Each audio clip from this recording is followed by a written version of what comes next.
Bonjour, bonjour à tous. Donc déjà, merci beaucoup de m'avoir invité pour participer à cette série de séminaires. Je suis très content et honoré de cette invitation. Donc, comme Sophie vient de le dire, je suis pour un an en postdoc à Sciences Po au LIEP et j'ai fini ma thèse en octobre au GAT à Lyon.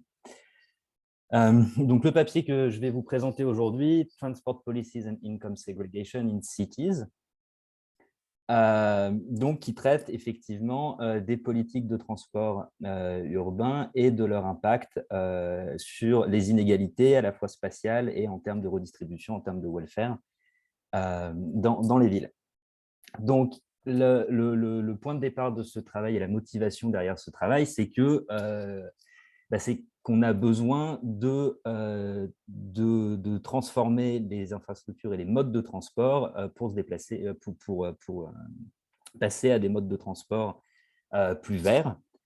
Et donc, pour arriver à ces fins-là, il y a un certain nombre de villes dans le monde qui mettent en place différentes stratégies, donc notamment des stratégies de péage urbain, des exemples à Londres, à Milan, à Stockholm, des stratégies de zones de faible émission, c'est-à-dire des zones dans lesquelles les véhicules jugés les plus polluants n'ont pas le droit de se déplacer et qui le plus souvent sont localisés au centre des agglomérations. Il y en a environ 250 en Europe, donc c'est une mesure relativement populaire pour lutter contre la pollution dans les villes. Et enfin, des zones de zéro émission, qui sont en fait des zones de faible émission poussées à l'extrême, dans lesquelles tous les véhicules jugés polluants sont complètement interdits. Et donc, en particulier, dans le cas français, la ville de Paris a commencé sa transition déjà en 2017 et est en train de devenir progressivement une zone à zéro émission, dans la mesure où d'ici 2024, tous les véhicules diesel et toutes les voitures essence plus vieilles que 2011 seront interdites. Et l'objectif est à horizon 2030 d'interdire tous les véhicules thermiques pour n'avoir que des véhicules propres dans la ville. Donc, l'objectif principal de ces politiques, effectivement, c'est de réduire la pollution et de réduire les émissions de polluants et d'éléments néfastes. Et la littérature existante, empirique, semble montrer que ces politiques sont en effet efficaces pour réduire les émissions, au moins dans les zones centrales. Autant la littérature précédente sur les politiques un peu plus aléatoires, comme par exemple les interdictions basées sur le numéro de plaque, ont montré des effets pervers et des effets plus ambigus, autant la littérature sur ce qui nous intéresse, vintage-based, les interdictions basées sur les types de voitures et sur leur âge, elle semble avoir des effets effectivement bénéfiques sur la pollution, notamment dans le cas allemand où un certain nombre de ces zones ont été implémentées et où il semblerait qu'il y ait un effet. Bon, donc ça, c'est pour leur effet sur la réduction des émissions, mais par contre, ce qu'on comprend moins et ce qu'on connaît moins, ce sont leurs effets redistributifs. Leurs effets redistributifs en termes spatiaux et en termes simplement de redistribution de bien-être entre différentes catégories de ménages au sein des aires urbaines. Bien. Donc, il y a un working paper, par exemple, de Sarmiento et co-auteurs qui regardent dans le cas allemand et qui ont une mesure de bien-être subjectif dans des questionnaires et qui tendent à montrer que ce bien-être subjectif diminue suite à l'introduction, du fait de l'introduction des zones de faible émission. Et en plus, il semble avoir un effet un peu U-shaped où ce sont les catégories de revenus un peu au milieu de la distribution qui reportent la plus grosse baisse de bien-être subjectif. Après, il y a aussi quelques travaux qui nous disent qu'en fait, les effets de welfare sont positifs, notamment les travaux de Wolf, mais qui regardent simplement dans l'analyse coût-bénéfice les effets sur la santé comparés à des effets simplement au coût de remplacement des véhicules. Et donc, ils ne prennent pas en compte tous les effets potentiellement sur les coûts de transport, sur la désutilité des trajets ou sur des effets de redistribution au sein des aires urbaines et des effets d'économie urbaine et d'économie spatiale. Et ces effets redistributifs, or, il est quand même important de les prendre en compte, sinon parce qu'ils sont intéressants en eux-mêmes, aussi pour des histoires d'acceptabilité. Parce qu'on a l'exemple en France quand même d'une certaine forme de résistance aux politiques en général qui visent à réduire l'usage de la voiture. Et un argument qu'on entend quand même assez souvent dans les résistances face à ces politiques-là, c'est justement qu'elles ont des effets redistributifs néfastes, qu'elles favorisent les populations riches et urbaines au détriment de populations périurbaines moins fortunées. Et donc, la question de recherche de ce papier, c'est justement de savoir quels sont, en termes réels, les effets redistributifs de ces politiques-là, leurs effets redistributifs à la fois en termes de welfare et en termes de disparité spatiale. Et donc, la tension que je vais mettre en avant et que je vais essayer de quantifier dans ce papier, conceptuellement, elle est relativement simple. C'est que si on essaye de synthétiser de la façon la plus simple possible les différents effets de ces politiques, en fait, le coût que je vais prendre en compte ici, qui est le coût auquel on pense en économie urbaine, c'est qu'on va augmenter les coûts de transport si on utilise une voiture. Parce qu'il va falloir remplacer sa voiture pour en avoir une plus moderne. Et donc ça, ce sera le coût de la politique. De l'autre côté, les bénéfices de la politique, c'est une augmentation des aménités du fait d'une diminution de la pollution. Et cette augmentation des aménités localisée va se produire principalement pour le centre de l'agglomération, qui est la zone touchée par la zone de faible émission. Maintenant, d'un autre côté, on sait aussi qu'en général, les travailleurs les plus riches ont une tendance à avoir, toutes choses égales par ailleurs, une probabilité plus élevée d'utiliser une voiture, donc ils devraient être plus fortement impactés par les coûts de la politique. Mais d'un autre côté, on sait aussi qu'ils ont une disposition à payer plus élevée pour les aménités et qu'ils ont tendance à se trier dans le centre des agglomérations, et donc ils devraient aussi disproportionnellement bénéficier des bénéfices de ces mesures. Et donc, c'est cette tension-là que je vais explorer et qui devrait déterminer la direction des effets redistributifs en termes de welfare et aussi la direction des effets redistributifs spatiaux en termes de déplacement des ménages. Est-ce que les riches quittent le centre de Paris ou est-ce qu'au contraire, Paris devient plus attractif, ils y retournent? Donc, pour essayer de quantifier ces effets et de déterminer un effet net un peu le plus plausible dans le cas qui nous intéresse, ce que je propose de faire, c'est d'utiliser un modèle d'équilibre spatial urbain qui prend en compte ces différents mécanismes de tri des ménages, à la fois sur les modes de transport et sur les différentes localisations. Donc, c'est une extension du modèle d'Alfeld et co-auteurs, dans lequel je vais introduire une hétérogénéité relativement riche des productivités individuelles, de telle sorte à avoir une hétérogénéité de revenus riche dans le modèle, et dans lequel je vais aussi introduire des préférences non homothétiques qui vont générer des mécanismes de sorting et qui vont donc permettre de voir sur cette distribution de revenus où les gens se localisent en termes de lieu de résidence, de lieu d'emploi, et quel est l'effet sur le welfare à la fin. Donc, ce que je propose, c'est d'estimer ce modèle sur l'aire urbaine de Paris en 2015, et ensuite d'utiliser des contrefactuels du modèle pour explorer les effets des restrictions de circulation. Et donc, les restrictions de circulation en première approche, je vais les modéliser comme étant une augmentation du coût fixe des trajets pour se rendre à l'intérieur de Paris ou pour quitter l'intérieur de Paris sur les trajets domicile-travail, que je rationalise comme étant le coût de remplacer son véhicule pour avoir un véhicule récent. Et dans un second exercice de simulation, ce que je propose de faire aussi, c'est de comparer ces résultats-là à un autre type de politique qui peut éventuellement être efficace pour que les gens arrêtent d'utiliser leur voiture, qui est de développer les transports en commun. Et donc, je vais analyser en particulier l'effet du réseau RER en termes redistributifs pour voir si les développements de transports en commun ont des effets redistributifs franchement différents de ces politiques-là et essayer d'en tirer des implications politiques publiques. Donc, comme j'ai dit, le premier contrefactuel, qui est les restrictions de circulation, je les modélise comme étant une augmentation de 5 000 €, mais en fait, les mécanismes que je vais mettre en avant et les résultats que je vais mettre en avant tiennent aussi, si on met des chiffres différents, les chiffres exacts sur le welfare sont différents, mais les mécanismes principaux tiennent. Donc, un coût supplémentaire si on veut avoir des flux pendulaires depuis le centre de Paris ou vers le centre de Paris.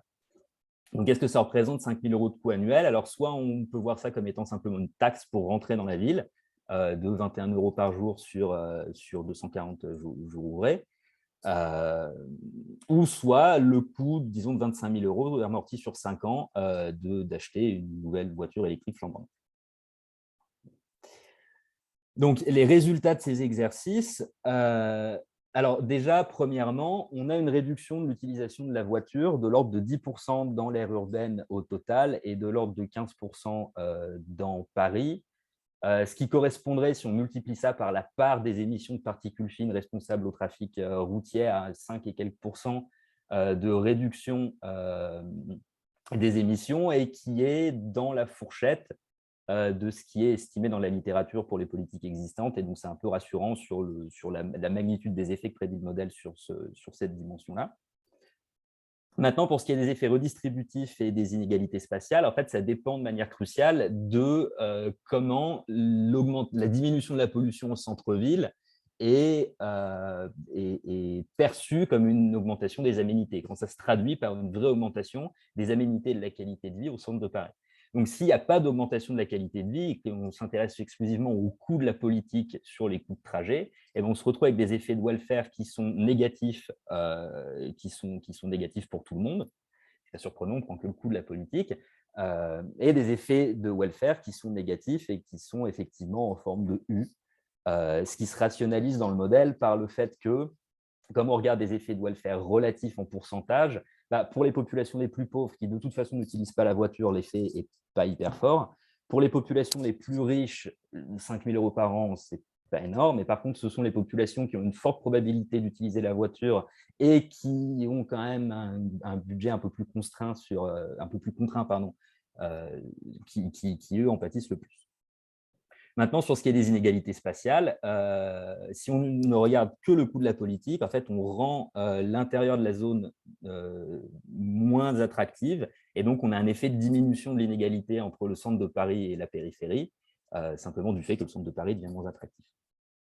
Maintenant, si on est aux alentours de 10% d'augmentation des aménités en centre-ville, qui correspond, alors j'ai quelques calculs de back of the envelope basés sur ce qui a été mesuré, dans d'autres pays et sur ce qui a été mesuré en termes de capitalisation des polluants, qui montrent qu'en fait, on devrait se situer entre 5 et 10% d'augmentation des aménités si on a les effets escomptés sur la pollution.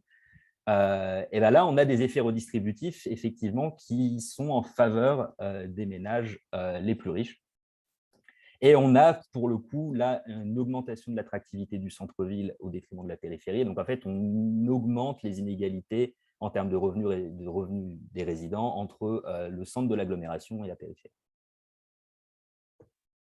Maintenant, quand on compare avec le réseau RER, donc, je n'ai pas besoin de vous convaincre que le RER, c'est un gros morceau du réseau de transport de l'Île-de-France, donc je vais vous passer ces chiffres-là.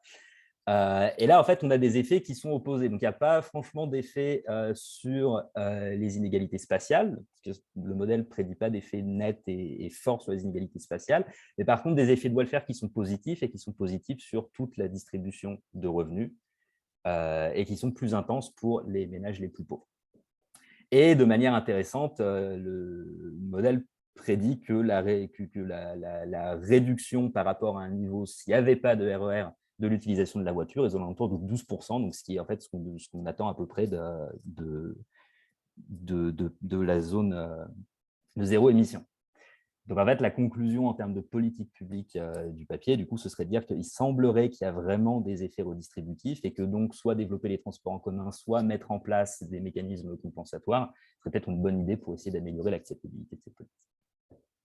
Donc, par rapport à la littérature, ce papier parle plus ou moins à 4 littératures différentes. La première, c'est celle des effets des infrastructures de transport sur les variables économiques, qui a analysé en forme réduite et dans des modèles un peu plus structurels les effets décentralisateurs favorisant la périurbanisation des infrastructures de transport. Et là, la contribution de ce papier, c'est de s'intéresser aux mécanismes de sorting et de redistribution et de regarder ce qui se passe au niveau des revenus. La deuxième littérature, c'est celle sur les effets de bien-être de ces restrictions de circulation. Alors, il y a beaucoup de papiers en économie des transports qui vont prendre un grand soin à modéliser les effets de congestion, mais qui ne vont pas nécessairement intégrer les mécanismes d'économie urbaine. Et là, le choix que je fais dans ce papier-là, c'est justement de me concentrer sur la géographie, sur les choix de localisation et sur les mécanismes économie urbaine, économie géographique, sur ces effets de bien-être. Donc, ce n'est pas le premier papier qui regarde les effets redistributifs des politiques de transport dans un modèle de quantitative spatial equilibrium. Il y a notamment le papier de Guénier, Moiseau, Koster, Tiss, qui, eux, ne regardent pas des politiques de transport spécifiques et qui ne s'intéressent pas au choix du mode de transport. Du coup, le papier qui est un peu plus proche de ce que je fais, qui est celui de Tsivanidis, qui s'intéresse aussi au choix du mode de transport et qui étudie le Transmilenio à Bogota. La principale différence, ça va être dans la modélisation de l'hétérogénéité des ménages et dans le fait de s'intéresser plus particulièrement au mécanisme de tri des ménages. Et donc, la contribution par rapport à cette littérature-là, ça va être de regarder les effets redistributifs et les effets de sorting en allant un peu plus loin que la dichotomie high skill, low skill, qui en fait passe à côté d'une énorme partie de la variation de revenus dans une aire urbaine et de l'hétérogénéité entre les individus. Et enfin, il y a toute une littérature sur le tri des ménages et la gentrification qui a mis en avant, notamment aux États-Unis, pour les phénomènes de gentrification, l'importance des aménités. Et donc là, la contribution du papier, qui est en ligne avec les travaux de Guénier, le co-auteur, c'est de dire que oui, les aménités, mais aussi les politiques de transport et les coûts de transport sont sont une variable importante. S'il n'y a pas de questions sur l'introduction. Non, personne ne s'est exprimé pour l'instant. Donc, pour la suite de la présentation, je vais commencer par vous parler du modèle, puis l'estimation et enfin présenter les résultats classiques. Donc, la structure générale du modèle, elle est similaire au modèle d'Alfeld et co-auteur. Donc, on a des travailleurs qui choisissent où vivre et où travailler. On a des travailleurs et des firmes, des travailleurs et des entreprises qui sont en compétition pour l'usage des sols. On a les entreprises qui bénéficient d'effets d'agglomération et on a le pendant des effets d'agglomération dans les aménités résidentielles qui, elles aussi, évoluent avec la taille de la population et son niveau de revenu. Mais en plus de ce modèle-là, les extensions que je vais ajouter, en fait, elles se motivent par quelques faits stylisés qui, je pense, sont importants si on veut s'intéresser aux effets redistributifs des politiques de transport. Le premier, c'est que la probabilité d'utiliser une voiture augmente avec le revenu. Et la deuxième, c'est que les ménages les plus riches se localisent au centre des aires urbaines, c'est ce que je dis dans l'introduction. Et le troisième fait qui va motiver du coup d'utiliser des préférences Stonegary pour induire les deux premiers faits, eh bien, c'est que la part de la dépense de logement dans le revenu total, dans la dépense totale, est décroissante avec le revenu. Okay. Et donc là, sur les données parisiennes, donc ça, ce sont des estimations sur l'enquête Global Transport 2010, où on regarde la probabilité d'utiliser une voiture dans l'aire urbaine de Paris en fonction du décile de revenus. Et ça augmente. Et donc ça, c'est sur les données brutes. Mais en fait, même si on met des effets fixes origine fois destination, donc à l'intérieur d'un trajet donné, on a encore une probabilité d'utiliser la voiture qui augmente avec le revenu. Donc ça, c'est le premier fait stylisé. Le deuxième fait stylisé, c'est qu'il y a du tri des ménages en centre-ville. Okay, donc, si on regarde, le revenu moyen à la commune en fonction de la distance au centre est clairement aussi décroissant avec la distance au centre. Et on a un gradient de revenu, ce qui n'est pas nouveau, mais ce qui est important pour ce qu'on veut étudier. Et enfin, le troisième fait stylisé qui est important, c'est que la part du logement dans la dépense totale, et là, c'est les données Fideli pour 2015, la part du logement dans la dépense totale décroît avec le revenu. On est aux alentours de 45%, c'est la ligne en bleu, les données, aux alentours de 45% pour les ménages les plus pauvres, et on arrive à peine 20% pour les ménages les plus riches.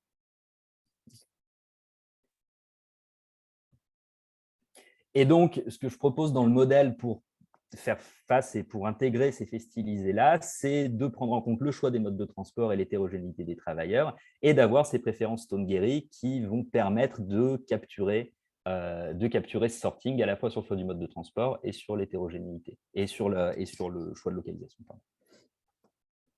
Donc, concrètement, j'ai toujours le high skill, low skill, ce qui me permet d'avoir comme cas particulier de mon modèle, les modèles à la Tsivanidis qui existent déjà avec high skill, low skill. Mais l'innovation, ça va être d'ajouter un continuum de talent ou de productivité individuelle à l'intérieur de chaque classe. Et au niveau des décisions, le timing des décisions est important aussi. C'est que, bon, premièrement, les travailleurs apprennent leur classe et leur niveau de talent. Et deuxièmement, ils choisissent leur localisation résidentielle, leur lieu de travail et le mode de transport qu'ils emploient pour s'y rendre simultanément. Et quand on a ces préférences non homocétiques, ça va être important d'avoir cette décision simultanée pour avoir du tri à la fois sur le mode de transport, sur la localisation résidentielle. Et enfin, une fois qu'ils ont fait leur choix de localisation, ils choisissent les quantités de logements et de biens privés numéraires qu'ils vont consommer. Okay, donc concrètement, la fonction d'utilité des travailleurs dans le modèle.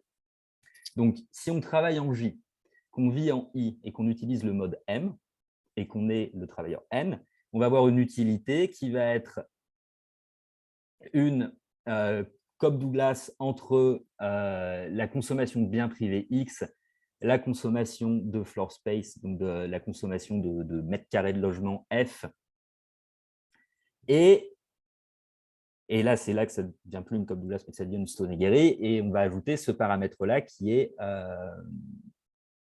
une consommation minimale incompressible de logement. Et c'est ce paramètre-là qui va faire que derrière, on va avoir des phénomènes de sortie. Donc, outre ce qui est consommé par les travailleurs, ils vont aussi bénéficier d'aménités au niveau de leur lieu de résidence, d'aménités, workplace niceness au niveau de leur lieu de travail. Ils vont avoir une préférence moyenne pour un mode de transport plutôt qu'un autre.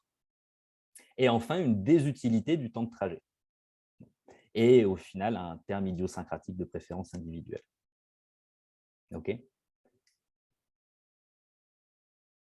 Donc, leurs contraintes budgétaires maintenant. Donc, les firmes dans une commune J donnée vont payer un salaire WJ par unité de ce L, de cette productivité individuelle. Donc, c'est-à-dire que quand vous avez une productivité individuelle L petit n, vous allez recevoir un salaire WJ fois L petit n.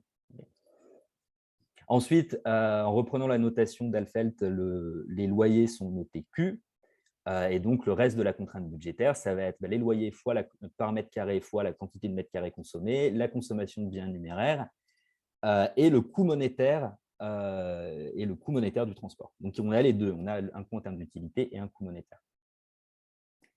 Et donc, on maximise l'utilité sous contrainte budgétaire conditionnellement au choix de localisation et on obtient l'utilité indirecte qu'a chaque travailleur quand il choisit de vivre en I, de travailler en J et d'utiliser le mode de transport M pour s'y rendre. Okay. Et donc, en faisant l'hypothèse que ce terme d'erreur est distribué fréché avec un paramètre de dispersion epsilon, on se retrouve avec une probabilité de choix de localisation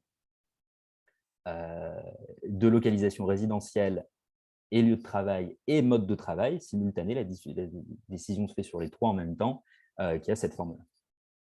Okay. Et qui va différer d'un travailleur à l'autre en fonction de leur niveau de ce petit L, en fonction de leur productivité individuelle. En fait, c'est ça qui va permettre d'avoir une hétérogénéité des revenus beaucoup plus importante que si on avait simplement comme seule source d'hétérogénéité des revenus la différence entre le salaire moyen payé dans chaque commune. Et ça permet aussi de prendre à l'intérieur d'un lieu de travail donné, on va avoir une hétérogénéité de revenus. Et donc, le fait d'avoir ces préférences Stoney-Gary et cette consommation incompressible de mètres carrés va donner du tri des ménages sur les aménités et sur le transport. Donc, au niveau du choix de localisation résidentielle, on va avoir que les ménages les plus riches sont prêts à payer des loyers plus élevés, soit pour avoir des temps de trajet plus faibles, soit pour avoir des aménités résidentielles plus élevées. Okay. D'un autre côté, le fait d'avoir les coûts monétaires en plus des coûts d'utilité au niveau du choix de mode de transport, ça va permettre d'avoir aussi du tri des ménages sur le mode de transport. Et c'est ce qui va permettre d'avoir que des ménages plus riches vont avoir une disposition à choisir un mode de transport plus cher s'il est plus rapide et ou s'ils ont ce terme d'utilité moyen pour ce mode de transport-là plus élevé. Okay. Et donc, toujours un peu plus précisément, ce que je veux… Pardon.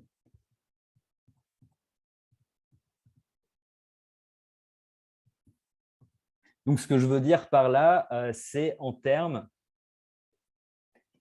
de substitution entre différentes variables dans le modèle. Okay, donc, ce que je viens de dire ici, en fait, ce que je veux dire un peu plus précisément, donc, pour garder les choses tractables, j'analyse un choix à la fois en gardant les autres fixes. Okay, et donc, en analysant un choix donné, ce qu'on va définir, c'est une espèce de taux de substitution, mais en termes de probabilité. Donc, ça va être la variation, donc ce taux de substitution-là pour une variable x et une variable y, ça va être la variation de la variable y pour compenser une variation de x qui permet de maintenir la probabilité de se localiser à un endroit donné fixe.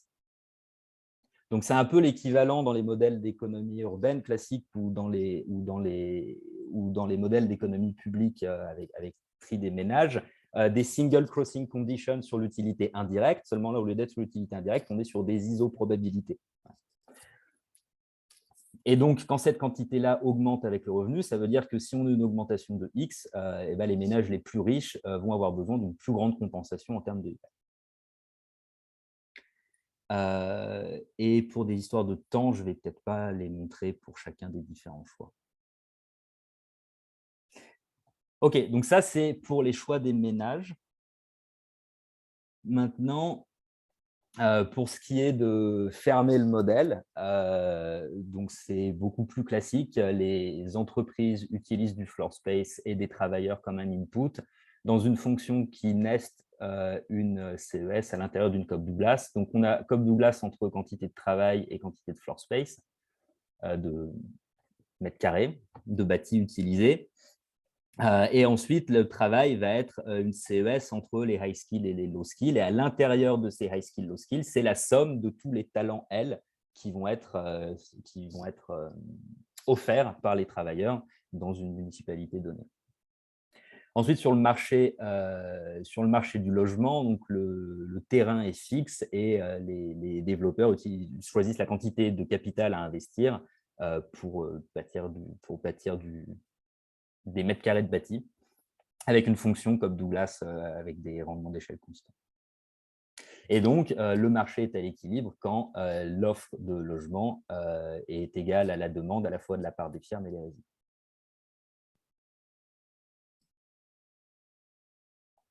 S'il n'y a pas de questions, je passe à l'estimation. Tu peux, toujours pas de Merci. question, tout est très clair. Merci. Donc, pour l'estimation, il y a... Pardon, excusez-moi. Désolé.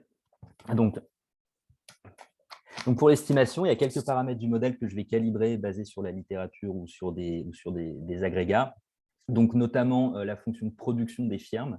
L'élasticité de substitution entre high skill et low skill va être calibrée sur la littérature et la part de la terre dans la fonction de production va être calibrée sur les comptes nationaux. L'élasticité de l'offre de bâti, l'élasticité prix de l'offre de bâti va être calibrée sur la littérature et notamment le papier de Combé-Cotter qui est sur la France. Et ils ont des estimations de la fonction de production de logement pour Paris. Et donc, c'est cette valeur-là du paramètre que je veux utiliser. Et ensuite, il y a les coûts monétaires de se déplacer dans le modèle. Et donc, l'hypothèse que je vais faire, c'est que dans le baseline, on va avoir 270 trajets avec une consommation de 6,5 litres au 100 et 1,55 € du litre, qui donne un peu moins de 50 € par kilomètre et par an de coûts monétaires de se déplacer. Plus un coût fixe d'environ 2 000 € basé sur les enquêtes INSEE, qui trouve un coût d'entretien des voitures qui est autour de 2 000 € en moyenne par an. Et ensuite, comme le modèle est en 2015 et sur des données de 2015 et avant que je le calibre, il y a encore le zonage du pass Navigo et donc je vais calculer le tarif d'un mois d'un an de pass Navigo à partir des tarifs mensuels en fonction des différentes zones. Okay. Donc, une fois ces différents coûts et ces différentes variables calculées, le modèle est estimé de manière récursive. Donc, d'abord, à partir des données DADS, je vais décomposer les salaires individuels entre le salaire moyen payé par les firmes par unité de talent / productivité et la distribution des talents / productivité qui va être les termes individuels à côté. Ok, donc plus précisément, je regarde simplement le log du salaire pour chaque personne dans les DADS sur un effet fixe lieu de travail qui sera du coup le log du salaire payé par unité de talent. Et après, j'interprète les variables de contrôle et le résidu derrière comme étant du coup la variation de talent individuel. Et donc ça va me donner la distribution des talents individuels sur laquelle je vais pouvoir calculer mes choix de probabilité. Donc ensuite, les paramètres qu'il faut choisir sont ceux des préférences pour le logement. Et donc là, je vais me baser sur les données Fideli. Et donc simplement, je vais essayer de reproduire avec une Cobb Douglas, avec une Stone-Egary, pardon, la forme de la courbe d'Engel, de la part dans le revenu des dépenses de logement en fonction du revenu. Et donc qui est censé avoir cette forme-là d'après l'utilité que j'ai postulée. Donc alors le problème des données Fideli, c'est qu'on n'a pas de vrai loyer, mais on a soit les valeurs locatives, qui sont donc le produit d'une régression hédonique faite en 73, et du coup, ce que je fais plutôt, c'est que je vais utiliser les loyers municipaux qui m'ont été très gentiment fournis par Chapelle. Et du coup, je vais utiliser le loyer par mètre carré moyen dans la commune. Le loyer par mètre carré moyen dans la commune. Mais en fait, ça ne change pas grand-chose d'utiliser les valeurs locatives. Donc, le premier exercice que je fais, on va commencer par se concentrer ici sur les locataires du privé. Donc, le premier exercice, c'est simplement une régression OLS pour récupérer bêta et F bar.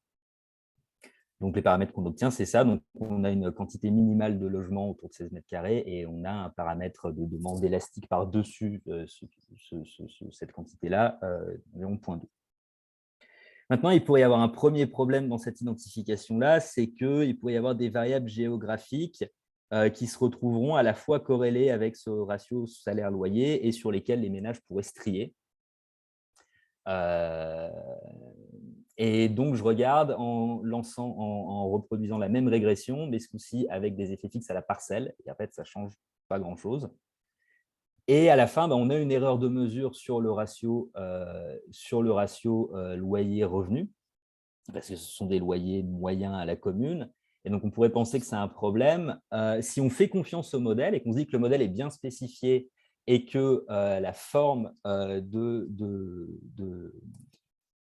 la part donnée au revenu dépend exclusivement de ce ratio prix-loyer et que les chocs individuels de préférence ne sont pas corrélés avec ce ratio prix-loyer parce que le modèle est bien fait, on devrait pouvoir simplement utiliser le revenu pour instrumenter le ratio prix-loyer. Et en fait, ça ne change pas grand-chose non plus. Donc, alors, je sais que l'estimation n'est pas causale du tout, mais le point, c'est que en changeant ces différentes spécifications, ça ne change pas grand-chose aux paramètres estimés. J'essaye aussi, en prenant tous les statuts d'occupation et pas exclusivement les locataires du privé. Et du coup, comme on utilise des loyers moyens, on va se retrouver avec une part totale un petit peu plus élevée du logement dans le revenu. Et donc, ça change le paramètre bêta, qui est en fait notre constante dans notre régression sur la part du revenu. Mais ça n'a pas d'effet sur la pente et donc sur cette histoire de combien décroît la part du revenu consacré au logement. Et donc, si on veut faire sens un peu de ces résultats, on peut se demander si 18 mètres carrés, c'est beaucoup, c'est pas beaucoup. Si on considère que le minimum pour vivre pour une personne, c'est 12 mètres carrés, puisqu'il y a tout ce qui est considéré dans la loi, dans la mesure où on n'a pas le droit de louer moins de 12 mètres carrés à quelqu'un, mais qu'on considère qu'en fait, le modèle est écrit en termes par travailleur actif et non pas par personne, et qu'on a à peu près un inactif par actif dans la population de l'Île-de-France, on se retrouve en moyenne avec environ 18 mètres carrés. Donc, en ce sens-là, ça rationalise un peu ce qui avait été estimé avant. Et donc ensuite, la valeur de bêta, si on suppose que cette consommation minimale de floor space est autour de 18 mètres carrés et qu'on choisit bêta pour avoir les 35% qui sont ce que j'observe dans les données de part moyenne consacrées au logement, on se retrouve avec bêta qui vaut 0,17. Et d'ailleurs, ce sont ces valeurs-là que j'utilise dans ce que je vais vous montrer après. Et donc, comme vous l'avez vu sur le graphique précédent, de stipuler, donc ça, c'est le rang dans la distribution de revenus, et ça, c'est la part des dépenses de logement. Et en fait, une spécification Stone-Gehry avec cette consommation incompressible à 18 mètres carrés reproduit très bien la distribution. Et donc ça, c'est avec les loyers moyens par mètre carré à la commune. Mais si on refait l'exercice en utilisant les valeurs locatives, en fait, ce paramètre-là, donc la pente, la forme et la dépendance par rapport au revenu ne changent pas. Tout ce qui change, c'est que comme les valeurs locatives sont mises à jour une fois tous les 36 du mois, elles sont beaucoup plus faibles que les loyers que j'ai dans les données, que les loyers moyens. Et du coup, on a une part moyenne qui est beaucoup plus faible. Ce qui va changer bêta. Mais en fait, la dépendance par rapport au revenu, c'est la même. Et la Stone-Gehry marche assez bien pour reproduire cette courbe-là. OK. Donc maintenant, une fois qu'on a ces deux paramètres, plus les paramètres qu'on a calibrés au-dessus, on peut s'en servir pour déterminer le coût en termes d'utilité des temps de trajet. Ce paramètre-là de désutilité au temps de trajet. Et donc ça, je l'estime sur les flux observés dans le recensement, donc avec une équation de gravité conditionnellement au mode de transport. Donc conditionnellement au mode de transport, on a une équation de gravité classique, quelle est la part des gens qui vivent à un endroit et qui travaillent à un autre.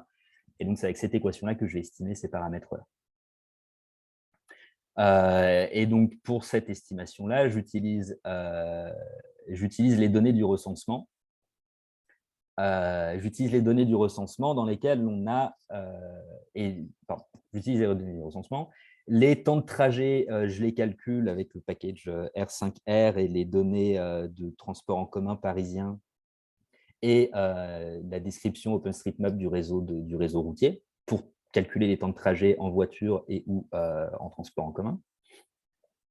Maintenant, le problème, c'est que dans ces données de recensement, donc on a le mode de transport et les deux localisations, on n'a pas le revenu. Et à ma connaissance, il n'y a pas de données qui ont à la fois le revenu et les deux localisations. Il y a l'enquête transport avec les déciles, mais c'est vraiment un tout petit échantillon, donc on n'a pas de données exhaustives sur l'aire urbaine qui auraient les deux. Et du coup, ce que je propose de faire, c'est de d'abord extraire un terme bilatéral, parce que vous voyez que ce terme-là de désutilisation du temps de trajet, en fait, ne dépend pas des revenus. Donc, si on arrive à calculer une espèce d'effet fixe bilatéral en ayant contrôlé pour ce terme-là de revenu, ce qu'on peut faire parce qu'on vient d'estimer tous les paramètres qui interviennent ici, et ensuite, on a juste un terme IJ net des coûts monétaires de transport et des différents effets de sorting, et on peut faire une régression sur ce terme-là. Okay, donc concrètement, on a cette probabilité de choisir IJ conditionnellement au mode de transport. Et donc en fait, tous les termes qui ne dépendent pas du revenu, qui ne sont pas ce terme additif-là en fonction du revenu, je les groupe dans un effet fixe IJ qui va être spécifique à chaque mode parce que je vais reproduire le même exercice sur les différents modes de transport. Et donc, étant donné les paramètres de préférence des ménages, on peut calculer ces effets fixes IJ qui permettent de reproduire la part des gens qui choisissent de se localiser en I et en J conditionnellement au mode de transport. Et donc, c'est ce que je fais. Et ensuite, une fois que j'ai calculé ces effets fixes, je peux les régresser sur les temps de trajet pour obtenir ce paramètre de préférence. Donc ça, c'est les résultats. Donc, avec un 0, c'est pour les low skills, et avec un 1, c'est pour les high skills.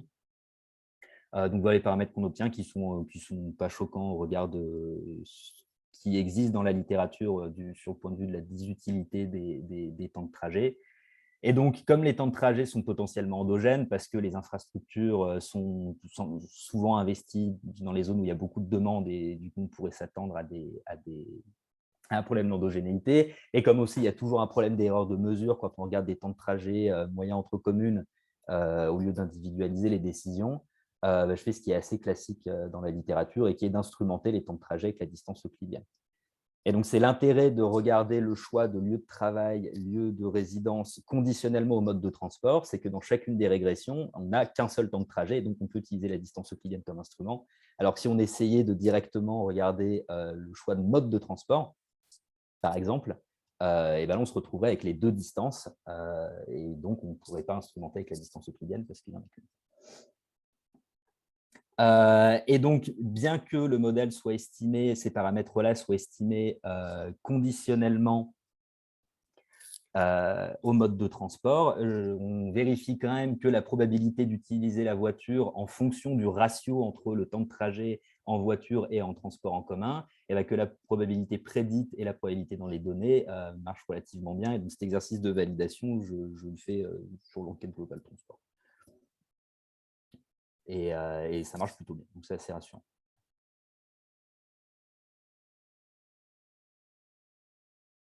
OK, et donc une fois qu'on a tous ces paramètres-là individuels, les derniers paramètres du modèle qu'on voudrait estimer, ce sont les effets de débordement, donc les effets d'agglomération pour la productivité et les effets d'agglomération sur les aménités.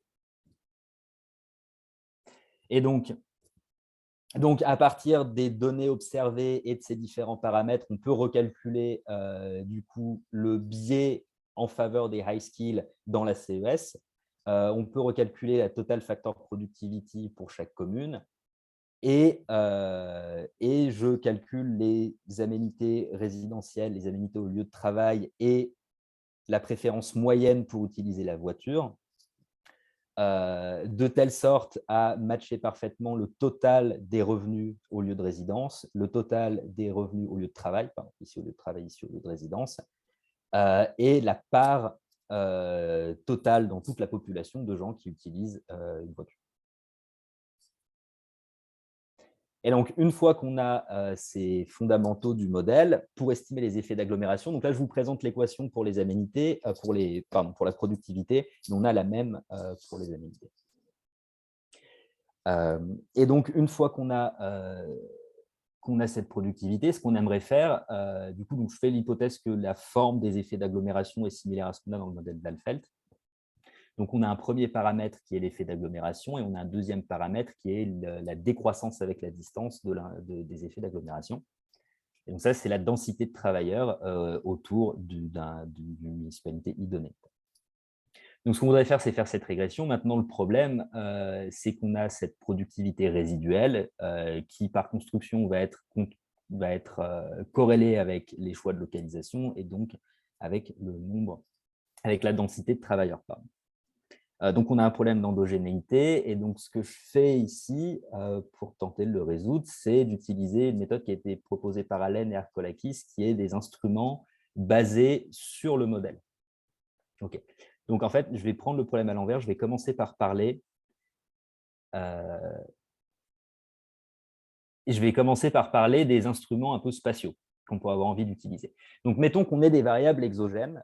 Prenons pour exemple la pente ou l'altitude dans une commune donnée. Okay.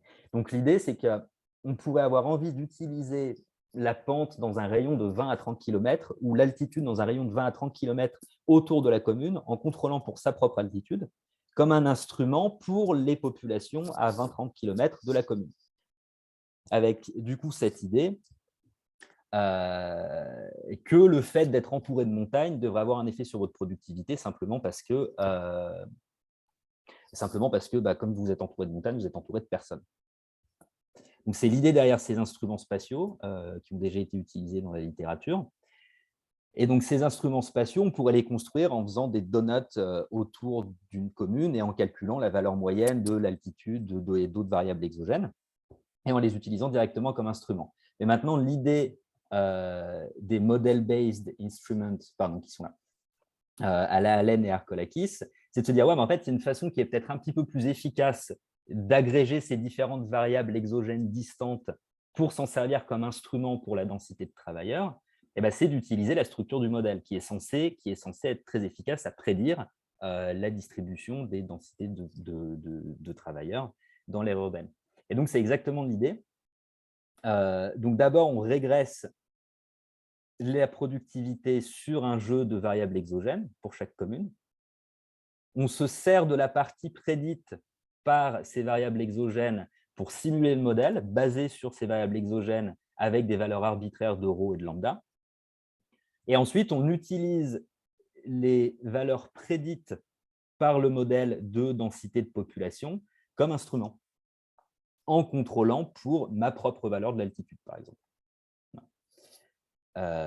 Et donc, voilà, les variations qui permettent d'identifier les effets, au-delà de la non-linéarité du modèle, c'est de faire des vraies variations du coup, qui sont utilisées. C'est une fonction des caractéristiques exogènes des voisins, pondérées par leur distance, mais pondérées d'une façon un peu sophistiquée parce qu'on emploie la structure du modèle. Donc, ça, c'est la régression de première étape, donc, qui donne les différentes aménités, donc la total factor productivity, skill bias dans la fonction de production, les aménités pour les high skills, les aménités pour les low skills et l'attractivité des lieux de travail pour les high skills, pour les low skills, sur le jeu de variables exogènes que je vais utiliser. Donc, les variables exogènes que j'utilise, c'est l'altitude moyenne, la pente moyenne, la distance à un cours d'eau, et la part couverte par de l'eau. Je contrôle, mais je m'en sers comme variable de contrôle, mais pas comme caractéristique exogène, la taille de la commune. Et pour les aménités, j'utilise aussi la densité de monuments historiques. Pardon. La densité de monuments classés, qui a déjà été utilisée dans la littérature, notamment par Costa et Costa. Et donc, ce qui est intéressant pour nous dans cette table, c'est qu'on voit que déjà les signes sont ceux qu'on attend, notamment sur la productivité, par exemple, qui est moins forte quand la slope est importante, etc. Et aussi que le R2 est relativement élevé, et donc on a un certain pouvoir explicatif avec ces variables. Donc maintenant, les résultats. Donc en deuxième étape, donc on utilise les valeurs prédites de chacune de ces colonnes prédites surtout, sauf sur la densité, qui est juste une variable de contrôle, mais donc ne sert pas pour la prédiction. La densité, pardon. La superficie, excusez-moi. On simule le modèle et ensuite on s'en sert comme instrument pour la densité de population, pour la densité de travailleurs ici. Donc pour la productivité, ce qu'on obtient, donc la première colonne, c'est les moins de carrés non linéaires de cette équation-là, sans utiliser d'instrument ni de variable de contrôle. Et donc, on a un paramètre autour de 0,044, qui n'est pas choquant. Quand on rajoute les variables de contrôle, le paramètre augmente un peu. Et bon signe, quand on instrumente, le paramètre diminue. Et on se retrouve, notez ici que si on garde la structure géographique de la densité de travailleurs constante, mais qu'on augmente simplement la population totale de la commune, ce paramètre lambda est censé nous donner l'élasticité dans la ville de la productivité par rapport à une augmentation de la population totale à composition géographique constante. Et donc, on se retrouve avec un paramètre qui vaut 0,04 et qui est dans les clous de ce qui est recommandé dans la revue littérature d'Alfelt et co-auteurs, ou de ce qui est estimé en France par Duranton-Gobillon. Maintenant, pour l'élasticité du skill bias, donc de à quel point la CES favorise les high skills ou les low skills, la valeur du paramètre, alors j'ai pas de valeur de référence dans la littérature pour comparer, mais elle est estimée aux alentours de 0,7. Et on voit qu'elle décroît quand on n'instrumente pas, quand on instrumente, donc ce qu'on attendait. Et on a le même résultat donc quand on s'intéresse aux aménités low skill, aux aménités high skill, où on a un paramètre qui est plus élevé pour les high skill que pour les low skill. Et on a des effets par variable instrumentale qui sont plus faibles que les effets pas par variable instrumentale, qui est encore une fois ce qu'on attend, donc c'est plutôt bon signe.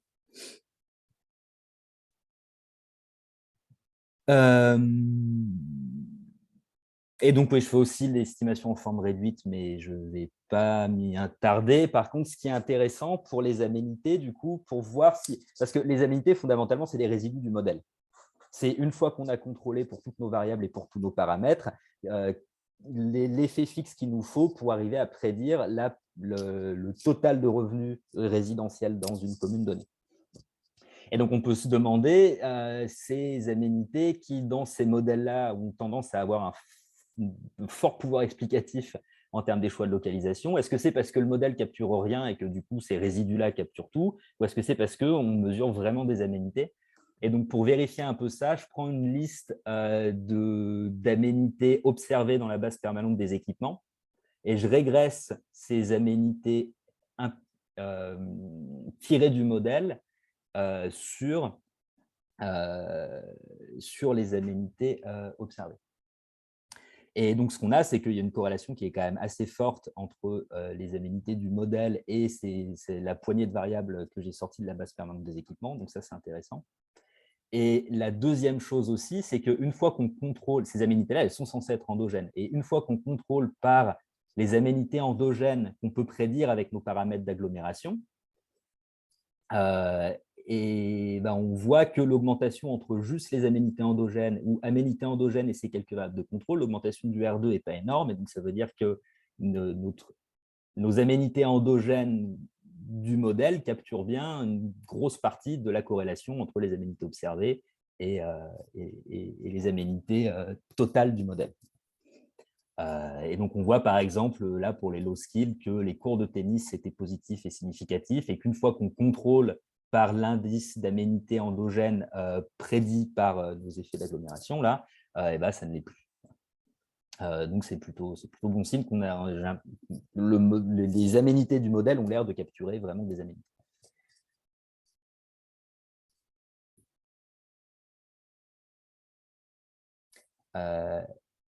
Et donc, voilà, c'est tout pour l'estimation du modèle. S'il n'y a pas de questions, je vais pouvoir passer aux résultats. Non, tout bon. Ok, pardon, je vais arrêter de poser la question. Merci beaucoup. Ça me permet de reprendre mon souffle.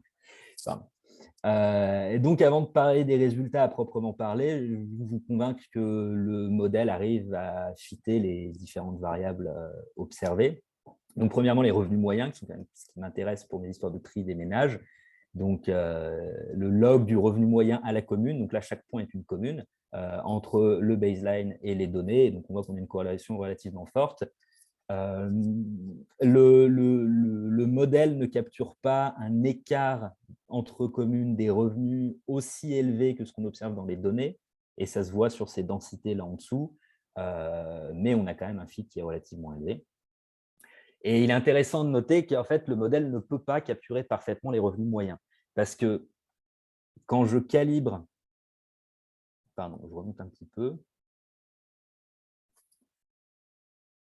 parce que quand je calibre mes aménités, en fait, je peux choisir de mettre des aménités qui vont capturer le revenu total ou de mettre des aménités qui vont capturer la population totale, mais pas les deux à la fois. Les deux à la fois, ça va être les paramètres du modèle qui gouvernent le tri des ménages qui vont déterminer si le ratio entre les deux va être bien capté ou pas par le modèle. Donc, voilà. Et enfin, en termes de sorting, donc on voit que les prédictions du modèle en termes de gradient de revenus par rapport à la distance au centre marchent aussi assez bien. Et quelque chose qui est, je pense, intéressant, c'est de regarder ce qui se passe si on ne met pas, pardon, je me perds dans mes trucs, si on ne met pas cette hétérogénéité de productivité individuelle. La distribution des L, qui est ce que vous dit le truc nouveau, parce que je m'intéresse à la distribution du revenu, et bien, si je ne la mets pas et que je resimule le modèle en du coup mettant simplement le revenu moyen au lieu de travail comme étant salaire payé par les firmes, et il n'y a plus d'hétérogénéité de productivité individuelle, et ben là, on se retrouve avec un modèle qui est complètement incapable de capturer la distribution des revenus moyens, et qui est aussi complètement incapable de prédire les variations en termes de choix de mode de transport du revenu, parce qu'il n'y a plus de variation à l'intérieur de chaque lieu de travail sur les revenus. Et donc, s'il n'y a plus de variation de revenus, il n'y a plus de variation des choix en fonction du revenu.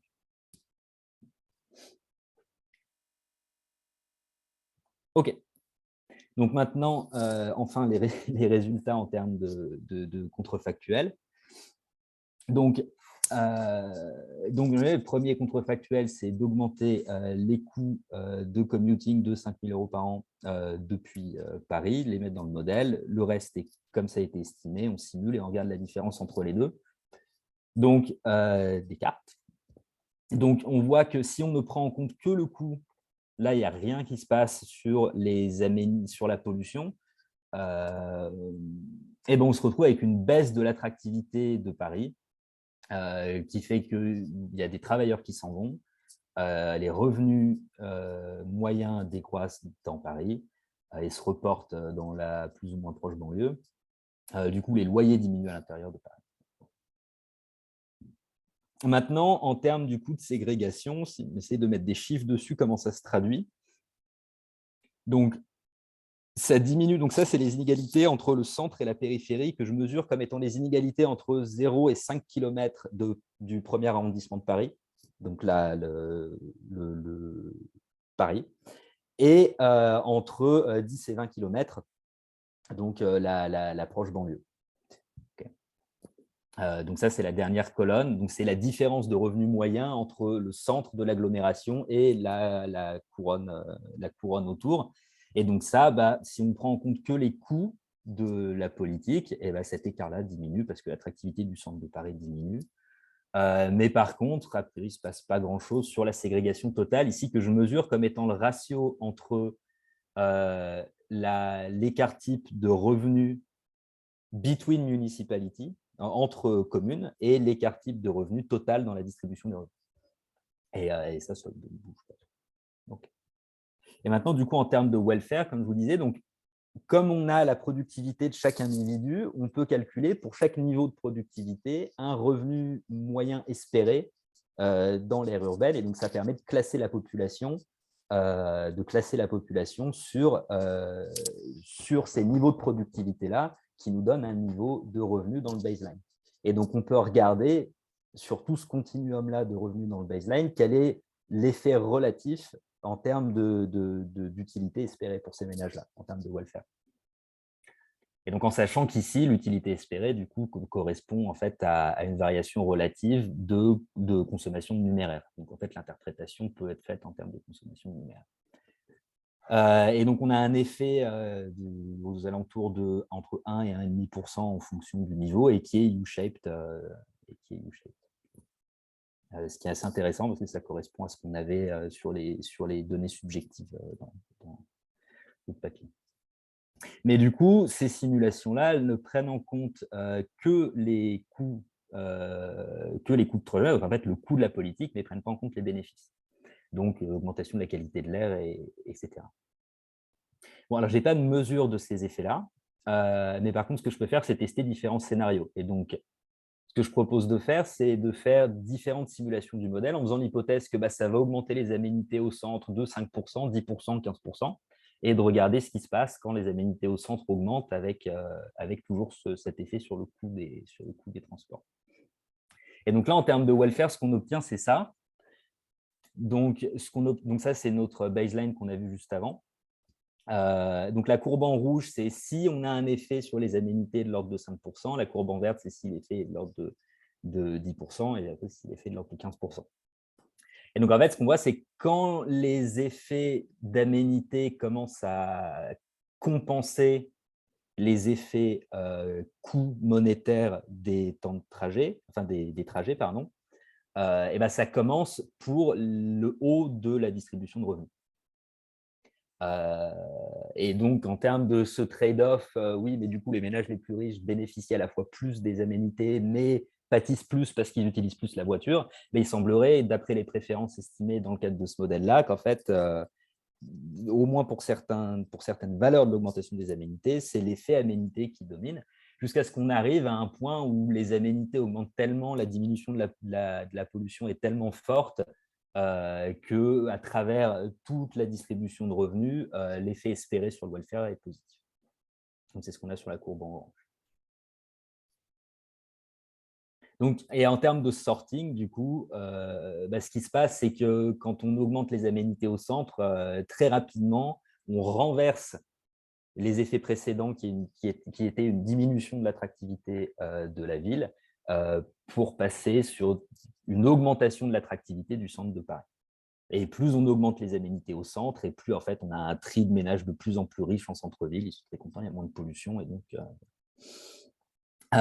tout ça, ça se fait avec en fait paradoxalement, en quelque sorte, le modèle prédit une diminution de la ségrégation totale dans l'aire urbaine.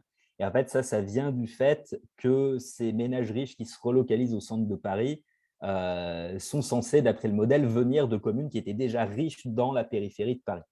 Et donc, c'est pour ça que le modèle dit que, OK, donc il y a une augmentation des inégalités entre le centre de Paris et le reste de l'agglomération, mais qui se fait avec en fait, une diminution des inégalités dans le reste de l'agglo hors centre, parce que c'est les communes les plus riches qui envoient des ménages riches dans le centre de Paris quand le centre de Paris devient plus agréable à vivre.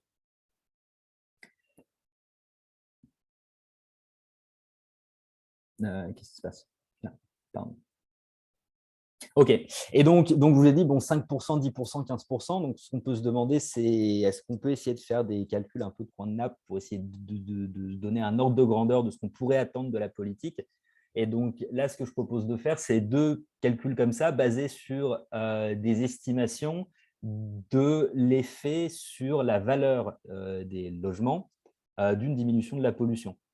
Parce qu'après, du coup, ce que je peux faire, c'est que je peux comparer les différentes simulations, plus 5%, plus 10%, plus 15%, et voir dans quelle fourchette on se trouve d'après les 10% de réduction de pollution qu'on attend et les élasticités de la valeur des logements à la pollution qu'on a dans la littérature. Donc, ça permet de mapper pollution vers les aménités, qui sont une quantité sans unité du modèle, pour se faire un ordre d'idée, pour encadrer ce qu'on peut attendre.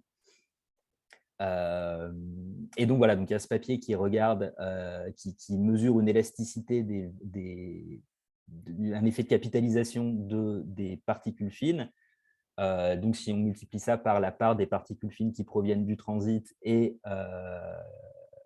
la diminution prévue de l'usage des voitures, je vous ai dit dans l'introduction, qui était de l'ordre de 10% prédite par le modèle, on se retrouve avec une augmentation des prix de l'ordre d'1%. Il y a une deuxième étude qui mesure la semi-élasticité par rapport aux concentrations je ne sais plus comment ça se dit en français, mais de cette substance-là. Et donc, on peut faire le Dioxyde d'azote. Merci, de dioxyde d'azote, j'étais perdu. Et donc, on se retrouve avec cette valeur-là. Et on peut aussi regarder ce qui s'est passé en Allemagne et se dire qu'en Allemagne, on avait une diminution de l'ordre de 10% des quantités de total suspended particulate. Et donc ça nous donnerait une augmentation des loyers de l'ordre de 3,6%. Et donc tout ça, ça correspond en fait à une fourchette par rapport aux simulations du modèle d'une augmentation des aménités entre 5 et 10% au centre-ville. Et donc, ça veut dire qu'on se retrouverait probablement dans cette situation-là où on a une augmentation des inégalités spatiales en termes de revenus des résidents entre le centre et la périphérie, et où on a une politique qui a des effets de welfare positifs sur le haut de la distribution de revenus, mais toujours des effets de welfare négatifs sur le bas de la distribution.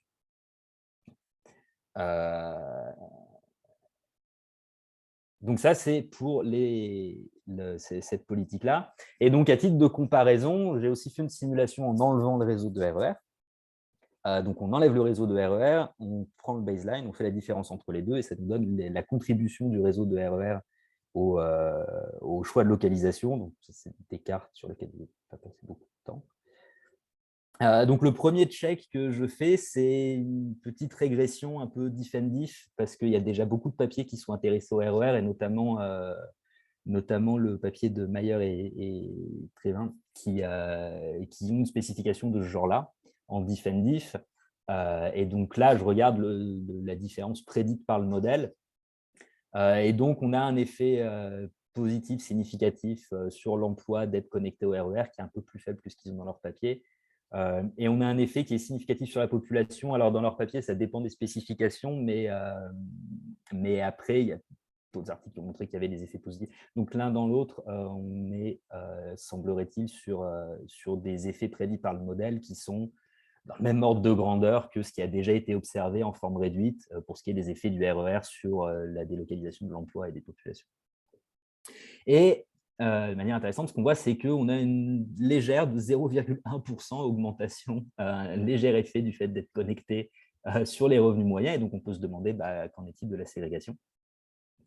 Et donc, je refais la même table où je regarde la variation totale de revenus et la variation between communes. Et là, ça ne bouge pas du tout. Et vous voyez la variation entre centre et périphérie, et ça ne bouge pas du tout. On est sur 40 € de différence entre une simulation et l'autre. Donc, le modèle ne prédit pas d'effet fort de la ségrégation, sur la ségrégation. Mais par contre, si on se tourne vers le welfare, là, on a un effet qui est positif et qui est positif pour toute la distribution de revenus et qui est plus élevé pour les ménages les plus pauvres. Et donc ça, c'est simplement en prenant en compte les bénéfices du réseau de transport. Et donc, on pourrait se demander, oui, qu'est-ce qui se passe si on prend les coûts? Et en fait, quand on regarde les coûts des réseaux de transport en Île-de-France, une grande partie d'entre eux sont financés par la contribution des entreprises qui est indexée sur la masse salariale. Et donc, en première approche, en fait, on peut considérer que ça va être proportionnel, au niveau de welfare. C'est une taxe sur les revenus, mais qui, en première approche, peut, je pense, être considérée comme étant proportionnelle à la consommation de biens privés de numéraire. Et donc, si on considère ça, en fait, ça veut dire que prendre en compte les coûts reviendrait à simplement translater cette courbe d'effet sur le revenu vers le bas d'autant de ce que sont les coûts de ce genre d'investissement. Et il se trouve que pour le réseau RER, c'était chiffré aux alentours d'1% à 1,5% des revenus totaux que j'ai dans mes données. Donc, ça veut dire que même en prenant en compte les coûts, en tout cas tels qu'ils sont financés maintenant proportionnellement, on se retrouve toujours avec des effets de welfare qui sont positifs.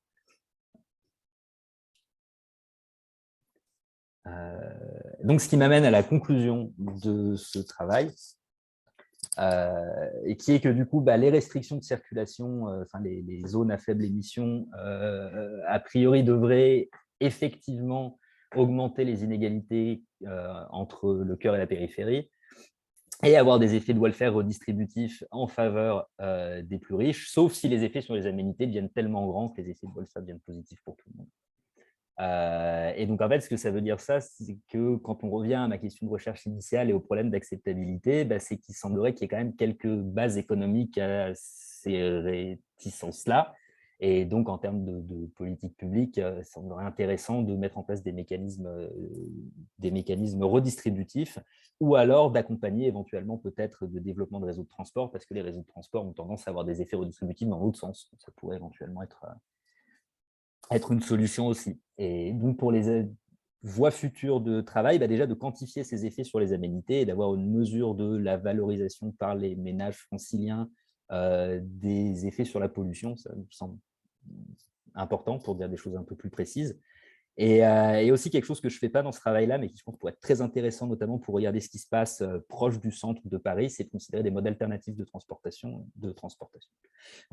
et notamment les vélos. Merci. Merci beaucoup, Morgane. Est-ce que quelqu'un dans le public a des questions? Si oui, vous pouvez prendre directement la parole, n'utilisez pas le chat.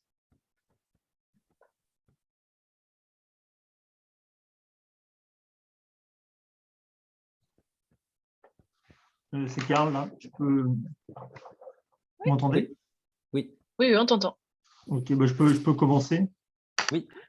Merci Morgane pour ta présentation. Je suis plutôt impressionné par la qualité de ta présentation et puis sur le fond aussi, là, tout le boulot que tu as fait pour faire ce papier-là, quoi, Merci beaucoup. la théorie à la partie quantification, etc. Tu as dû passer un peu de temps. Mais vraiment impressionné. En tout cas, bravo. Merci. Bravo pour ça. Et puis d'avoir prolongé ce type de littérature là sur essayer effectivement de quantifier les effets à la fois de spatiaux et puis en termes de redistribution entre individus qui sont pas simples. Alors, j'ai des questions de compréhension Oui. sur la partie déjà théorique. Donc, tes individus, ils sont, comment dire, exemptés, ils sont identiques. Ils deviennent hétérogènes ex post, c'est ça?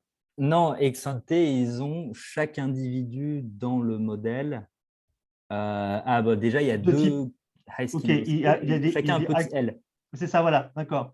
Ouais. Ok, donc ils connaissent leur statut. C'est Ok, ça, ils connaissent leur petit L. Ouais. ok, d'accord. Ok, donc ils sont de manière exemptée, hétérogène. Ok, Oui, c'est ça, oui, oui. ok, d'accord. Oui. Ok, d'accord. Donc tu as les deux dimensions et donc quand ils choisissent une localisation, ils connaissent leur type. C'est pas basé sur l'espérance de revenu. Non, non, non, ils connaissent leur type. Ok, Donc, on a une probabilité, en fait, on pourrait avoir une probabilité par individu dans toute la population de l'Île-de-France. Mais ce que je fais en pratique, c'est que je prends un sous-échantillon. Et après, pour avoir du coup la masse totale de gens, et ben, j'intègre sur les types. ok, d'accord. Ok, non, mais très bien. Mm. Ok, alors là, je suis surpris. Pourquoi la Stone Gary marche bien? Parce que d'habitude, ça marche sur les extrêmes, là, ça marche pas très bien, notamment sur. Et ben, je sais pas non plus. Alors, Et je suis assez. Et donc, tu as une explication du pourquoi? eh ben, je sais pas, mais en fait, moi, c'était avec qui? Je crois que c'était, je sais plus, mais bon, j'avais déjà eu cette critique-là de dire, ouais, mais en fait, la Stone Guéris, c'est nul. Et en fait, déjà, au début, j'avais essayé avec l'enquête budget des ménages, ça marchait bien. Et là, quand j'ai essayé avec Fideli, parce que l'enquête budget des ménages en Île-de-France, j'avais 500 personnes, bah, ça marche juste très bien. Enfin, je ne sais pas pourquoi ça ne marche pas chez Ok, les autres. Alors après, c'est vrai que sur le haut de la distribution, je fais un peu de ménage dans la distribution des revenus avant.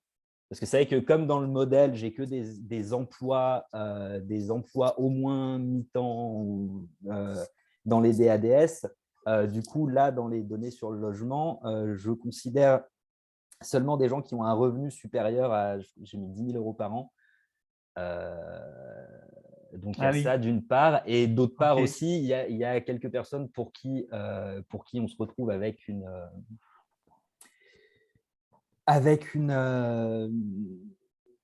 part là qui, pour le très bas de la distribution de revenus, il y a quelques personnes pour qui la part est supérieure à 1. Surtout quand on prend, alors ça ne se produit pas quand on prend les valeurs locatives, parce que les valeurs locatives sont toutes petites, mais ça se produit quand on prend les loyers moyens. ok, Et ceux-là aussi, effectivement, je les vire. Je garde que ceux qui ont qui ont une part entre 0 et 1. Mais en fait, ça me dessert, parce que si on garde ceux qui ont une part plus grande que 1, la courbe bleue ne fait pas ce petit truc en bas, là, et du coup, ça marche même encore mieux. ouais, oui, ok, Ouais. oui, oui, tu as Mais raison. Mais oui, ok, d'accord, parce que c'est super important, parce que effectivement, comme tes résultats sont vraiment axés sur ceux qui sont dans les coûts de distribution, ouais. et c'est vrai que du coup, Mm. on a envie d'avoir une discussion plus forte là, sur cette enfin, avec cette fonction d'utilité-là, quoi. Ouais, Parce que donc là, il y a comme c'est plus. l'inverse, Ouais. c'est l'inverse d'un revenu. Tes parts, Ouais. c'est donc du coup, ça descend très vite, quoi. Oui. Et je Oui, suis, non, ouais, ça descend relativement vite. Ouais. ouais, mais je dis ça, moi je l'ai utilisé hein, aussi. Hein. Après aussi sur l'aspect cosmétique, c'est vrai que le graphique est beaucoup plus joli. Je ne sais pas si je devrais dévoiler mais Oui, non, non, mais ça se mais voit beaucoup mieux si on regarde en termes de percentiles que si on met le revenu. Parce que c'est vrai que si on met le revenu, on a le truc qui s'écrase et ok, c'est juste plus moche, en fait. ok. Mais D'accord. Et tu avais essayé d'autres formes d'utilité? Parce que tu sais, par exemple, maintenant, ce qu'il y a, les formes d'utilité implicites. non, j'ai rien essayé d'autre Ok, dans la mesure où bah, pour moi, Stone marchait bien. Donc ok, d'accord.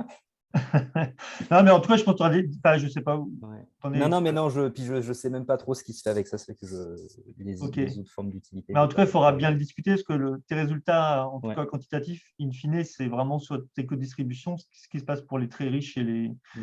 et les plus pauvres. Et c'est là où la Stone Gary Mm. est moins une capacité Ouais. prédictive qui est beaucoup plus faible, quoi. Faudra regarder spécifiquement, zoomer sur le très très haut de la distribution. Parce que là, je pense pas avoir grand monde au-dessus de peut-être 200 000 par an, 250 000 par an. Ouais, ok, Peut-être que pour eux, oui. Mais, ok, d'accord. Et ouais, je pourrais vérifier. Mais non. ok, mais il y a le papier, j'ai oublié son nom, mais je pourrais t'envoyer, qui fait une revue des papiers, que ce soit les formes d'utilité non nomothétiques les plus adaptées pour essayer de récupérer des parts de dépenses des ménages, quoi. Ah, bah oui, ça m'intéresse beaucoup. Ça. Ouais. Ouais. Et sinon, alors, sur les équipes, t'as pas d'équipe multiple, t'as regardé ces questions-là ou pas du tout dans ton modèle? T'en parles pas Non, quand non, tu… j'en parle pas parce que le problème, c'est que dès qu'on rajoute des termes additifs dans ces modèles-là, la théorie devient un peu imbuvable. C'est ça? Parce que toutes les élasticités sont plus constantes et j'ai pas de résultat théorique d'unicité. D'accord, tu ne le Non. discutes pas. Non, non, j'ai essayé, j'ai passé un peu de temps à essayer de voir si je pouvais appliquer notamment les techniques d'Allen et co-auteurs là, Ouais, c'est ça. mais en fait, non, parce que enfin, j'y suis pas arrivé.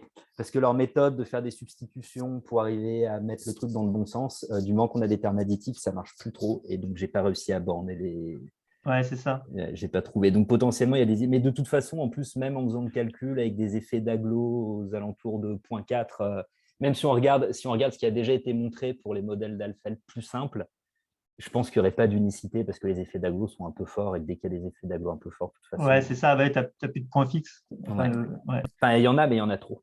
Ouais, c'est ça. Et Ouais, du oui, coup, c'est ça. ouais. Il y en a, mais il y Et a trop. du coup, ce que je fais dans la simulation pour essayer de ne pas partir n'importe où, c'est que le processus itératif que je mets en place pour trouver un point fixe, ce que je fais, c'est que je résous complètement pour les salaires et les loyers, puis je laisse une partie de mes ménages se relocaliser, puis je résous complètement les loyers et les salaires, puis je laisse les gens se déplacer, avec l'idée du coup que, en un sens, ce processus-là, il a un peu de sens économiquement et que donc si je sélectionne un équilibre avec ce processus-là, il y a des choses pour qu'il fasse un peu de sens en termes de dynamique d'ajustement, quoi. Mhm. Mais j'ai pas mieux que ça à offrir sur cette Non, non, question. mais ok, d'accord. Non, non, mais en tout cas, c'est très clair, très transparent. Et donc, du coup, ouais, donc, je reviens du coup sur ma forme d'utilité non Ouais. homothétique, avec une fonction d'utilité implicite, comme a utilisé Comine et Al dans Econometrica. C'est des formes multiplicatives, hein. Donc, du coup, peut-être que Ah, ça pourrait ça pourrait t'aider in fine. oui, je Je regarderai t'enverrai ça. les références si tu veux. Ouais, parce que j'ai pas la référence. Ouais, Ok, merci ben, je beaucoup. t'enverrai ça. Et, euh, et, et sur les dernières questions, du coup, je ne veux pas mobiliser la parole. Le- Dernière question, c'était sur les aménités endogènes. Ouais. Là, moi, j'ai été perdu, en fait. Moi, je voyais ça comme un gros problème chez toi. Et là, ce que tu nous dis, finalement, non, c'est pas, c'est Comment pas… ça, un gros problème Parce de… que toutes les aménités, la localisation des aménités, elle est endogène. Ouais. Donc, tout est lié, en fait. Ouais, mais du coup, en fait, le problème d'endogénéité, oui, il est dans l'estimation de ces paramètres-là d'agglomération. Donc Ok, là, dans les slides, je l'ai écrit que pour la productivité, mais on a exactement la même forme fonctionnelle pour les aménités. Euh, et donc, c'était là-dessus, la question, c'était sur l'endogénéité sur le plan économétrique. ouais, oui, c'est ça, c'est Ouais. ça. Donc, du coup, ce que Pour estimer ces clairement, paramètres. ouais, tu dis, tu as remis des variables prédites endogènes, là. Bah non, en fait, ce que je fais, c'est que donc, cette histoire de model-based instrument, là, Ouais, en fait, c'est vraiment l'idée des instruments un peu en économétrie spatiale où on va utiliser les caractéristiques des autres, les caractéristiques exogènes, donc sur des variables qui, elles, sont exogènes, donc, par exemple l'altitude, la pente, et on ouais. considère que les monuments historiques sont là depuis longtemps. Et on va utiliser ces caractéristiques-là des autres en contrôlant pour ma propre valeur. Et donc, en fait, ce qui va servir d'instrument, c'est, donc, par exemple, dans le cas de l'altitude, c'est toute la topographie de l'aire urbaine en contrôlant pour ma propre altitude. Et en se disant que du coup, cette topographie de l'aire urbaine, elle va me donner une distribution de population uniquement Non, ça, basée sur la d'accord, oui, ok. topographie. Ouais. Non, je parlais des aménités. Mais les aménités, c'est pareil. C'est Je la fais même exactement logique, la même ok. procédure. Oui, pardon, je ne l'ai pas montré, je devrais peut-être le rajouter. Mais c'est une équation qui est exactement la même, mais là, c'est remplacé par un B, parce que c'est les Ok, aménités au lieu d'accord. d'être la TFP, au lieu d'être la Mais c'est la topographie même approximée. logique, ok, Ouais, d'accord. c'est la même forme fonctionnelle et je l'estime de la même façon. Ouais. Ok, d'accord. Pardon, oui, c'était pas clair. Non, ouais. Non, non, c'est moi, c'est moi. Ok, bah, en tout cas, merci pour la présentation. Merci beaucoup. Merci. Est-ce qu'il y a d'autres questions, commentaires?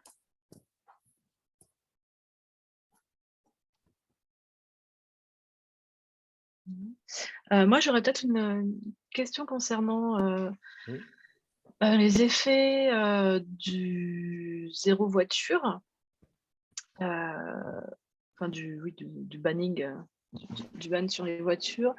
Et comment est-ce que tu prends en compte du coup les impacts en termes de pollution? Parce que donc tu l'as expliqué, hein, tu n'as pas de, enfin, tu passes par des effets de réduction ou d'augmentation sur les aménités des différents seuils. C'est bien ça, 5, 10, 15. Je me demandais, alors, j'étais en train de regarder le papier sur donc Le papier pour est pas à jour, je modéliser suis désolé. ça. Non, mais en fait, c'est la probabilité de déplacement en voiture vers le centre de Paris, c'est ça qui sont mises à 0. Donc, Non, la question que... Ouais, vas-y. pardon, je suis désolé. Non, ça, c'est complètement de ma faute. C'est parce que j'ai mis à jour les diapos, mais pas le papier. Et du coup, ce que je considère maintenant, c'est simplement une augmentation des coûts monétaires, au lieu de vraiment mettre la probabilité à 0, ce qui était un peu extrême et correspondait à rien en termes de politique publique. Donc, mais c'est de ma faute. J'ai mis à jour les diapos et j'ai pas eu le temps de mettre à jour le papier.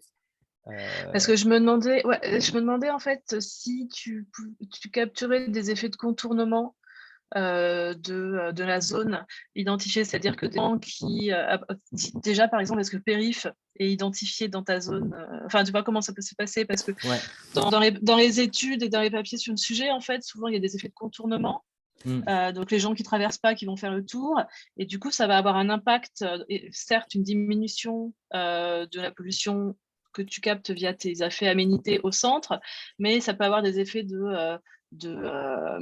finalement d'augmentation autour de la zone considérée, et donc peut-être un effet inverse juste à la périphérie, autour des cordons principaux.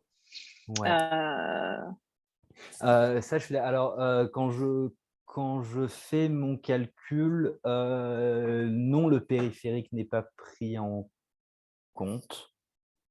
De toute façon, de manière réaliste, je ne pense pas qu'il le serait dans non, mais une c'est ça, application. Du coup, non, il ne l'est pas. Non, c'est vrai que c'est des effets qui sont intéressants. Je pense qu'il y a deux...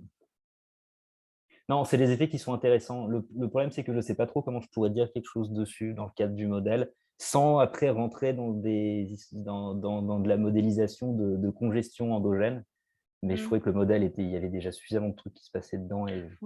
Mais c'est vrai que sans rentrer dans ces effets-là, vraiment de choix de route, de transport, et pour vraiment modéliser la pollution, et du coup d'endogénéiser la congestion et les choix des différents trajets, je ne savais pas trop comment adresser cette question sans faire ça. Surtout quand, en plus, on a l'impression que c'est géographiquement fin, ça l'est un peu, mais c'est parce que l'aire urbaine est très grande, mais en fait, ce que je dis, ça se passe à la commune. Oui. Je sais pas, je sais pas. Mais c'est vrai que c'est une question intéressante, mais je pense pas pouvoir dire grand-chose dessus dans le cadre du modèle. Mais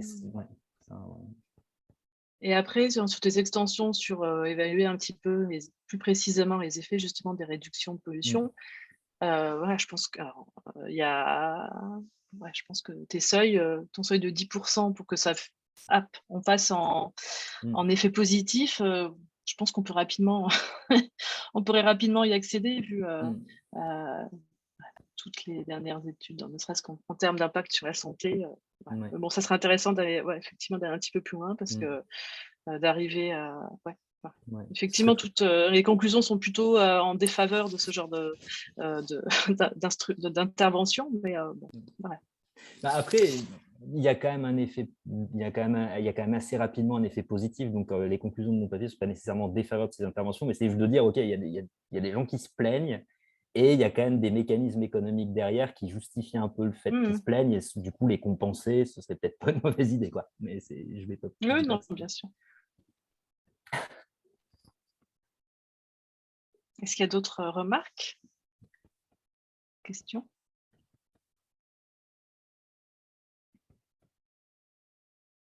Non. Bon, si tout le monde est satisfait, je pense qu'on va pouvoir clôturer ce séminaire. Donc, de toute façon, le papier sera disponible déjà sur ton site.